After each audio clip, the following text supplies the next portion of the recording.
माँ की कृपा के बिना असंभव है। और इसी क्रम में मैं महिषासुरमर्दिनी नाम के इस प्रोग्राम को आपके सामने प्रस्तुत करने का आदेश चाहता हूँ। जब जब अधर्म अपनी सीमाओं के पार कर लेता है, जब अन्याय निर्भय हो जाता है, तब शक्ति खुद रूप धारण करती है। आगे मंच संचालन के लिए मैं श्रीमती सुधा राय जी को बुलाना चाहूँगा। दीदी, आप प्लीज़ स्टेज पे आएँ और प्रोग्राम को आगे बढ़ाएं। नमः शिवाय। आज सनातन धर्म की चर्चा हर जगह हो रही है। इस धर्म को पुनः हम नई ऊंचाइयों तक ले जाने का प्रयत्न कर रहे हैं, तो भला इससे हमारा समाज क्यों पीछे रहे। आपने तो दशावतार देख ही लिया, अब महिषासुर वध भी हमारे समाज की महिलाएं इस नाट्य को प्रस्तुत करेंगी। सनातन धर्म यानी सदा रहने वाला शाश्वत धर्म, वैदिक धर्म। इसमें किसी पूजा पद्धति को नहीं बताई गई है, नहीं, यह एक जीवन जीने की कला है। जैसे कि मैंने आप लोगों को नमः शिवाय कह के संबोधित किया। नमः शिवाय केवल एक मंत्र नहीं है, बल्कि इसके 5 अक्षर नमः शिवाय। हमारा शरीर 5 तत्वों से बना है और इसके हर अक्षर एक एक हमारे शरीर के तत्व को रिप्रेजेंट करते हैं।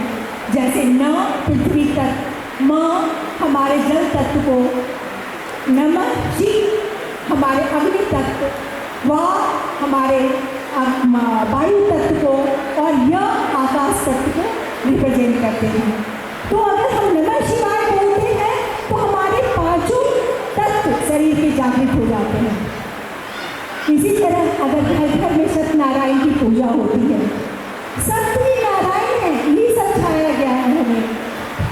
और महिषासुर कोई राक्षस, बाहरी राक्षस नहीं है, वो हमारे अंदर का राक्षस, हमारे मद, लोभ, हमारा अहंकार, इसी राक्षस का वध करने की कथा कही गई है। तो हमारा यह सनातन धर्म, यह ज्ञान और भक्ति का महासागर है। इसकी व्याख्या इतनी सरल नहीं है, इसीलिए इसे समझाने के लिए हम अक्सर कथाओं और कहानियों का सहारा लेते हैं।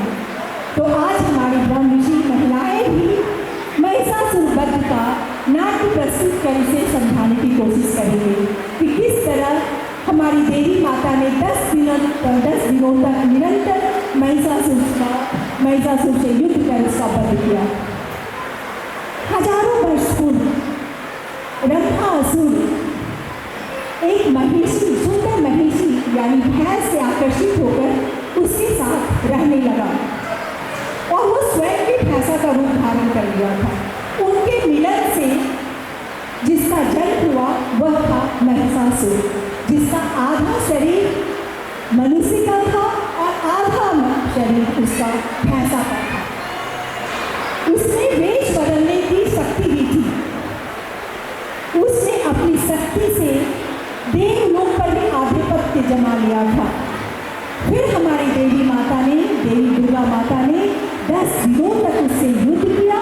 फिर महिषासुर का वध कर महिषासुरमर्दिनी कहलाई। तो आज हम अपनी महिलाओं द्वारा, ब्रह्मऋषि महिलाओं द्वारा इस नाट्य प्रस्तुति को देखेंगे, इसे प्रोत्साहित करेंगे और प्रण करेंगे अपने अंदर के अहंकार रूपी महिषासुर का वध करने के लिए। तो आइए हम इस नाट्य को देखते हैं।